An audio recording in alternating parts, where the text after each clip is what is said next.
The chemical scare around Syria is receiving a skeptical response, and not only from Assad's government, but now the very people seeking to bring him down.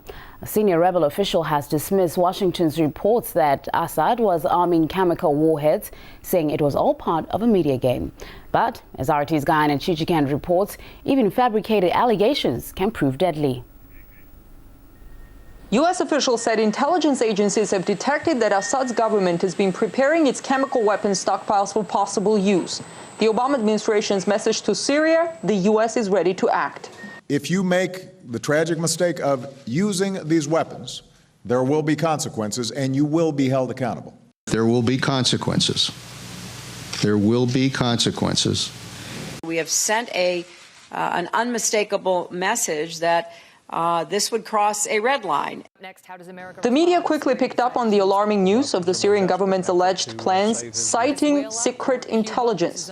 After Fox News confirms that Syrian troops now have the deadly nerve agent sarin gas weaponized and at the ready. The Syrian government flatly denied the possibility, saying it would not use such weapons against its people. We would not commit suicide. We fear there's a conspiracy to provide a pretext for any subsequent interventions in Syria by these countries that are increasing pressure on Syria. The Syrian government sure knows that if they use chemical weapons, it would give NATO and some of their Arab neighbors who are itching to intervene in Syria the green light to go ahead with their plans. Damascus itself says it would be suicidal for them to do so. But with the fear and the hype building up over the use of chemical weapons against civilians in Syria, it seems the U.S. might be preparing grounds to jump the gun on this one. The jumping the gun scenario is not new for the U.S. Almost 10 years ago, the Bush administration confidently presented false evidence to invade Iraq. America cited bogus intelligence on Saddam Hussein's chemical weapons that never existed. The invasion triggered a civil war that killed more than 100,000 innocent Iraqis. And years later, all Washington had to say about this was, the president thought it was correct. Congress thought it was correct. Of course, I regret that it turned out a lot of it was wrong.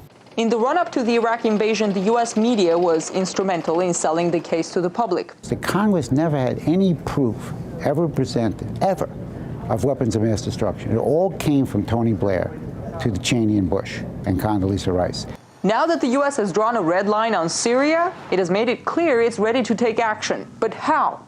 I'm not going to telegraph in any specifics what we would do in the event of credible evidence that the Assad regime has resorted to using chemical weapons against their own people. But suffice it to say, we are certainly planning to take action if that eventuality were to occur. 2 American warships are already near the Syrian coast, with some 10,000 U.S. Marines and dozens of fighter jets on board. On top of that, NATO is sending American, German, and Dutch batteries of Patriot anti-aircraft missiles to Turkey's border with Syria, meaning hundreds more U.S. and European troops will be deployed to the frontier. NATO says deploying Patriot missiles along Syrian borders is a defensive step to prevent Syria from attacking Turkey. I don't think there's any requirement whatsoever for Patriot batteries on the ground in Turkey. Again, the Patriot missiles are designed to really protect primarily against incoming theater ballistic missiles or aircraft. The Syrians are not going to attack the Turks. The Turks have the most powerful military establishment in the region, the largest army in NATO. An intervention in Syria will be as bad, if not worse, than what we experienced in Iraq. The Pentagon said they would need 75,000 troops to secure Syria's weapons of mass destruction. The question on everyone's mind is, are they seriously considering that kind of a massive intervention?